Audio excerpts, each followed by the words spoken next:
11-ші дәріс. Бақтың қызметінің ерекшеліктері әртүрлі қақтығыс түрлерінде. Бақ – қоғамға ақпарат таратып, оқиғаларды жеткізетін негізгі институт.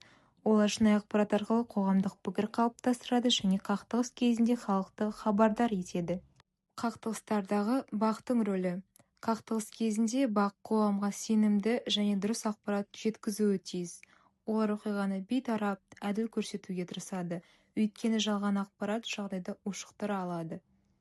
Енді ақпараттың жылдамдығы мен шынайылығына келетін болсақ, жалпы қақтығыс кезінде ақпарат тез тарайды, сондықтан бақ жылдам әрі дәл хабар беру қажет. Әр жаңалық тексерілген болуы тиіс, себебі қате ақпарат қақтығысты күшейтеді. Құқықтық және этикалық аспект. Қақтығыс кезінде журналист құқықтық нормаларды және кәсіби этиканы сақтау өте маңызды. Ол жеке тұлғалардың құпиясын қорғап, жалған ақпараттың таралуына жол бермеуі керек. Әр хабарды тексеріп, шынайы фактілерге сүйенуі тиіс.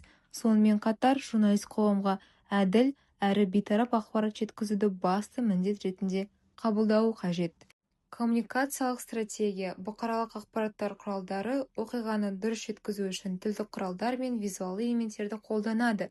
Сұхбат, репортаж және бейне жазбалар арқылы ақпаратты нақты әрі түсінікті ету маңызды.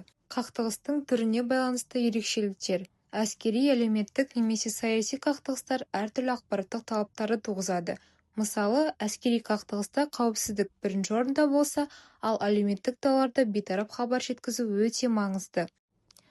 Жалпы 11-ші дәрісімізді қорытындылайтын болсақ, бақ қақтығыс кезінде шынайы, дәл және әділ ақпарат тарату арқылы қоғамға қызмет етеді. Олардың кәсіби дағдылары мен этикалық принциптері қақтығысты дұрыс түсінуге мүмкіндік береді.